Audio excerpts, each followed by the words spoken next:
நம்மளோட திமுகவுடைய செய்தி தொடர்பு குழு செயலாளர் டி.கே.எஸ். இளங்கோவன் இணைந்திருக்கிறார். சார், 29 பேர் வரை தற்பொழுது உயிரிழந்திருக்கிறாங்க. திருச்சி, நாமக்கல் மருத்துவமனையிலிருந்து கரூருக்கு மருத்துவர்கள் விரைந்து கொண்டிருக்கிறார்கள். முதலமைச்சரும் நாளைக்கு செல்வார் என்றெல்லாம் தகவல் வெளியாகிருக்கிறது. காவல்துறை பாதுகாப்பு கொடுக்க வேண்டும், கட்சி தலைமைகளுக்கும் ஒரு பொறுப்பு இருக்குது, வருகிறவர்களுக்கு பாதுகாப்பு கொடுக்கறதுல உயர்மட்ட குழு விசாரணை நடத்த வேண்டும் என்றெல்லாம் சொல்கிறாங்க. உங்கள் பார்த்து இது எப்படின்னா, ஒரு கூட்டம், ஒரு தலைவர் வரும்பொழுது அந்த கூட்டத்தை சரியான முறைப்படுத்துவதற்காக கட்சி நிர்வாகிகள் ஈடுபட வேண்டும். பொதுவாக எங்களுடைய மாநாடுகளில் எல்லாம் நிர்வாகிகள் அங்கே இருந்து அவர்கள் எப்படி அமர வேண்டும் என்பதற்கெல்லாம் ஏற்பாடு செய்வார்கள்.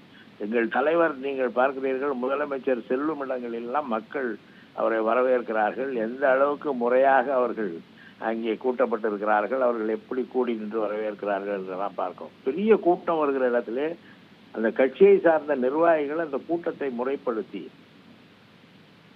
ஒழுங்குபடுத்தி வைத்தால்தான் அது சிறப்பாக இருக்கும். இதுவரை இது போன்ற நிகழ்ச்சிகள் நடந்ததில்லை. பல தலைவர்கள் இது போன்ற வீதியிலே மக்களை சந்திக்க சென்றிருக்கிறார்கள், பிரச்சாரத்துக்கு சென்றிருக்கிறார்கள். எந்த நிலையிலும் இதுபோல் ஒன்றும் நடைபெறவில்லை. காரணம், அதை முறைப்படுத்த அவர்கள் தவறிவிட்டார்கள் என்பதுதான் எனக்கு.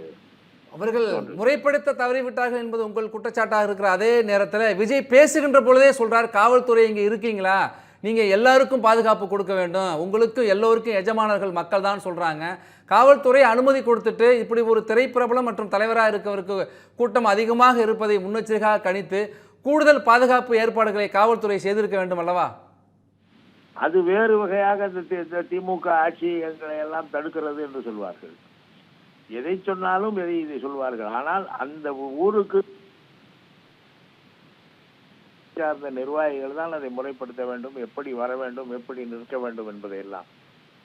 காவல்துறை ஏதாவது செய்தால் உடனே காவல்துறை எங்களை எல்லாம் தடுக்கிறது, எங்களை தள்ளி விடுகிறது என்றெல்லாம் சொல்வார்கள். குற்றச்சாட்டு எப்படி வேண்டுமானாலும் சொல்லலாம். ஆனால் ஒரு தலைவர் வரும்பொழுது அவருடைய கட்சியை சார்ந்த நிர்வாகிகள் தான் எதையும் முறைப்படுத்த வேண்டும், எப்படி வர வேண்டும் என்று அவர்களுக்கு சொல்ல வேண்டும். எங்கே, எந்த ஊரில் இருந்து வருபவர்கள் எங்கே இருக்க வேண்டும் என்பதெல்லாம் சொல்லித்தர வேண்டும். நன்றி சார், உங்களுடைய கருத்துக்களை பகிர்ந்து கொண்டு வைக்க. சேலம், நாமக்கல், திருச்சி மருத்துவமனைகளிலிருந்து மருத்துவர்கள் கரூர் அரசு மருத்துவமனைக்கு விரைந்து கொண்டிருக்கிறார்கள். 2 அமைச்சர்கள் கரூரை நோக்கி தற்பொழுது சென்று கொண்டிருக்கிறார்கள். சட்டம் ஒழுங்கு கூடுதல் ஏடிஜிபி, அங்கு கூடுதல் டிஜிபி விரைந்து கொண்டிருக்கிறார். முதலமைச்சர் நாளை காலை அங்கு செல்வார் என்று தகவல் வெளியாகிருக்கிற சூழலில் கரூர் என்பது ஒரு பெரும் சோகத்தில் இருக்கிற அந்த காட்சிகளை பார்க்க முடிகிறது. உறவினர்களுடைய அழுகை கரூர் மருத்துவமனை எங்கும் கேட்கிறது. ஒரு கட்சி தலைவருடைய வருகைக்கு நெரிசலில் இப்படி இத்தனை பேர் உயிரிழந்திருக்கிறது தமிழ்நாடு கண்டிராத ஒரு பெரும் சோகமாக இருக்கிறது.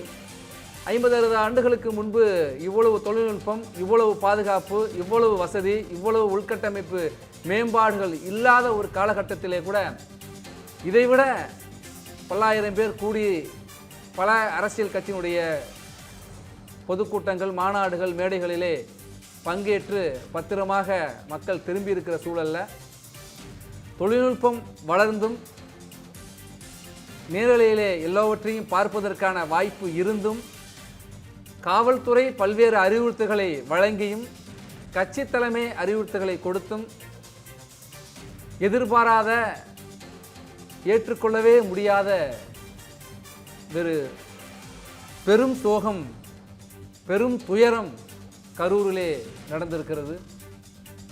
முதலமைச்சர் உடனடியாக அங்கு இருக்கிற கரூர் மாவட்ட ஆட்சியர் மற்றும் சட்டப்பேரவை உறுப்பினர் முன்னாள் அமைச்சர் செந்தில் பாலாஜி இருவரையும் அங்கு விரைய சொல்லி சொன்னதாகவும், அதைத் தொடர்ந்து 2 அமைச்சர்கள் அன்பில் மகேஷ் பொய்யாமொழி, மா சுப்பிரமணியன் இருவரையும் விரைந்து இன்னும் பணிகளை, மீட்பு மற்றும் நிவாரணப் பணிகளை துரிதப்படுத்த முடுக்கிவிட அனுப்பியிருக்கிறதாகவும், பொதுமக்கள் காவல்துறைக்கு முழு ஒத்துழைப்பை கொடுக்க வேண்டும், இது போன்ற ஒரு அசாதாரண சூழல் என்றும் வலியுறுத்தியிருக்கிறார். காவல்துறையினரும் இணைந்து பொதுமக்களோடு, வந்திருக்கிற தொண்டர்களோடு முதலுதவி சிகிச்சை அளித்து ஒவ்வொருவரையும் ஆம்புலன்ஸ் வாகனத்திலே அனுப்பி கொண்டிருக்கிற காட்சியை பார்க்க முடிகிறது.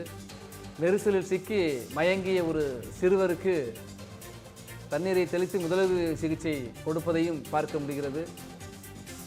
விதி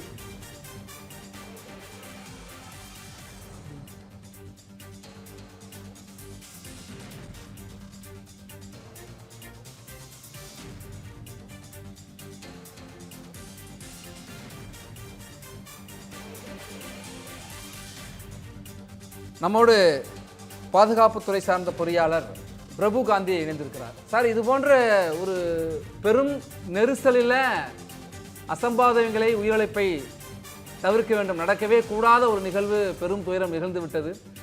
எதிர்காலத்தில் இது போல நடக்கக்கூடாது அப்படின்னா என்ன செய்யணும்? இப்படி ஒரு கூட்டம் இருந்ததுன்னா பாதுகாப்பாக என்ன செய்திருக்கணும்? எமர்ஜென்சி எவாக்குவேஷன் பிளானும் எமர்ஜென்சி மிட்டிகேஷன் பிளானையும் போட்டோ விட்டுருக்காங்க. ஈவன் ஒரு 5 நாளைக்கு முன்னாடி ஜட்ஜஸ் வந்து சில சிக்னலிங்லாம் கொடுத்தாங்க, வார்னிங் பண்ணாங்க. அது எதுவுமே ஃபாலோ பண்ணாதனால தான் இவ்வளோ பெரிய அசம்பாவிதங்கள் நடந்திருக்கு. என்ன கேட்டால் அரசாங்கத்தை கேள்வி கேட்குற பவரே ஜட்ஜஸ் கிட்ட தான் இருக்கு. அவங்க கேட்டும் போலீஸ் வந்து இந்த மாதிரி சில ப்ரொசீஜர்ஸ்லாம் கோட்டை விட்டதுனால தான் மெயின் காரணம்.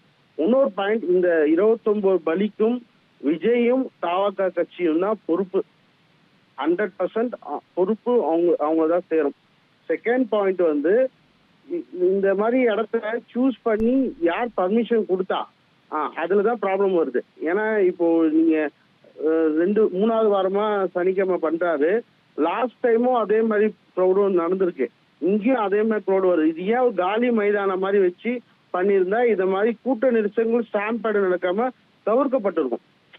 இதுதான் மேஜர் ரூட் காஸ் அனாலிசிஸ் மாதிரி நாங்க பார்க்கறோம். ஒரு விபத்து நடந்தா 2 விதமா பிரிக்கலாங்க. ஒன்னு அன்சேஃப் ஆக்ட்னு சொல்லுவாங்க, ஒன்னு அன்சேஃப் கண்டிஷன் சொல்லுவாங்க. இந்த இடத்துல மனித தவறும் இருக்கு. அந்த இடமும் சூஸ் பண்ண இடமும் ரொம்ப நெருக்கடி அதிகமா. அதாவது ஒரு பஸ்ல ஒரு 60 பேர் தான் போனோம், 300 பேர் தெருவுல மிஞ்சி போனா ஒரு 300 பேர் 400 பேர் இருக்கலாம். 4000 பேர் 5000 பேர் என்ன ஆகும்?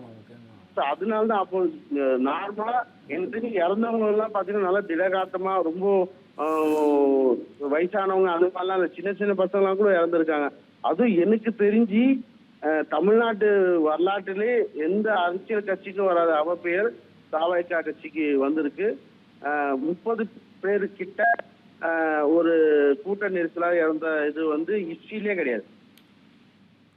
சார், இப்போ இது போன்ற ஒரு அசம்பாவிதம் நடக்கக்கூடாதுன்னு இப்போ இது மாநகர பகுதிக்குள்ளே தான் நடந்திருக்கு. இதுக்கு முன்னாடி நடந்த பரப்புரையும் மாநகர பகுதிக்குள்ளே நடக்குதுங்கிறப்ப மாநகர பகுதிக்குள்ளே வாகன நடமாட்டம் பெருக்கம் அதிகமாக இருக்கிற பகுதிகளில், மக்கள் நடமாட்டம் மிகுந்த பகுதிகளில் இது போன்ற பொதுக்கூட்டங்கள் நடத்துவது அனுமதிப்பது சரியா? அது குறித்து ஒரு மறுபரிசீலனை செய்ய வேண்டிய தேவை இன்றைக்கு ஏற்பட்டிருக்கா? கட்டாயம் தேவை சார். முன்னாடியே தடுத்துருக்கணும்னு நான் சொல்ல வரேன். நடக்காம 50 உயிரை நம்ம காப்பாற்றிருக்கலாம்ல. அதானே ஜட்ஜஸ் சொல்றாங்க, அதானே அரசாங்கமும் சொல்லுது. எனக்கு இன்னொன்று நான் என்ன நினைக்கிறேன்னா, விஜயோட எல்லா பக்கத்துலையும் எல்லா டிவி சேனலும் ரொம்ப லைவ் போட்டு மக்கள் கூடுறாங்கன்னு அதுவும் ஒரு பெரிய ரூட் காஸ் அனலைசிஸ் மாதிரி போலிங்ஸ் வருதுங்க. ஏங்க, ஒரு விபத்து நடந்தா நாங்க ஆக்சிடென்ட் இன்வெஸ்டிகேஷன் ரிப்போர்ட் பண்ணுவோம். இந்த விபத்து நடந்த ஃபுட்டேஜ் ஒருத்தர் 2 பேர் உயிர் கிச்சவே ஒரு 20-30 பேர், ஏன்னா அந்த வார் ஃபுட்டேஜ் அப்படி காட்டுது. அவ்வளவு பேர் எவாக்குவேட் பண்ணி இப்ப ஈவன் மாசுக்குன்னு சொல்றாங்க. சுகாதாரத்துறை அமைச்சர் வந்து கிட்டத்தட்ட ஒரு 20 பேர் ஃபவுண்ட் டெட்டாவே ஹாஸ்பிட்டலுக்கு கொண்டு வந்தாங்க, அது மாதிரிலாம் சொல்றாங்க. ஸோ இதெல்லாம் ரொம்ப கொடூரமான விஷயங்கள். இன்னொன்று இதுல ரொம்ப நன்றி திரு பிரபு காந்தி.